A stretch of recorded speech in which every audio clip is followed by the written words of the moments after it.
Isn't it interesting how we always seem to have the perfect solution for everyone else's problem, yet our own lives feel like a messy puzzle? We are world-class coaches for our friends, but when it's our turn to step up, we're often stuck on the sidelines. Is it because we're more objective looking inward, or is it just because giving advice is simply easier than living it? It turns out there's a scientific name for this human glitch. It's called Solomon's paradox. It's named after the biblical king Solomon, a leader famous for his legendary wisdom. People travel from all over the world to seek his counsel. Yet, in his personal life, he made a series of disastrous choices that eventually led to the downfall of his kingdom. He was a genius for others, but yet a fool for himself. Psychiatrists Igor Grossmann and Kross put this to the test. They asked people to reason through a personal conflict, like being cheated on, and then a friend's conflict. The results were consistent. People showed significantly higher, wise reasoning when thinking about the friend's problem than their own. We are literally smarter when we aren't the ones in the hot seat. I'm definitely not immune to this. I remember a friend mentioning that I wanted to buy a house. I immediately went full advisor mode. I started lecturing them on interest rates and market timing like I was some financial guru. The irony? I didn't have a mortgage. I didn't even own a house. I was talking like an expert on the path I hadn't even walked yet.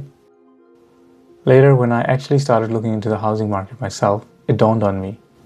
I couldn't even follow the expert advice I had just handed out so confidently. I hate to admit it, but this is a recurring pattern for me. Humans are beautifully complicated. We desperately want to be logical, but the second our feelings are involved, that logic gets clouded by bias, uncertainty, and destructive patterns.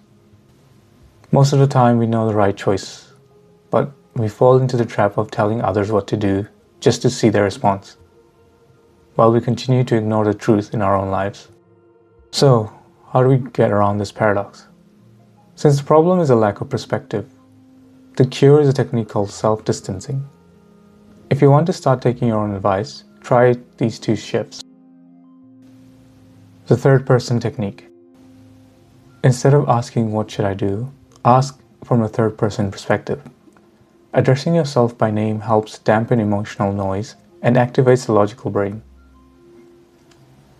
The fly on the wall perspective. Imagine you are a neutral observer watching your life play out on the movie screen. What would you tell the character on the screen to do? The lesson here is simple.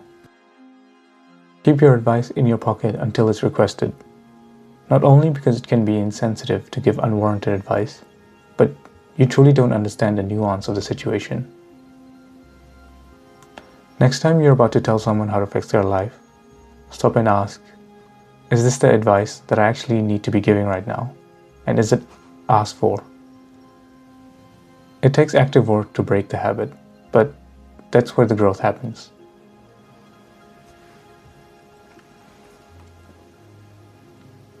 That's it for this video. Thanks for watching.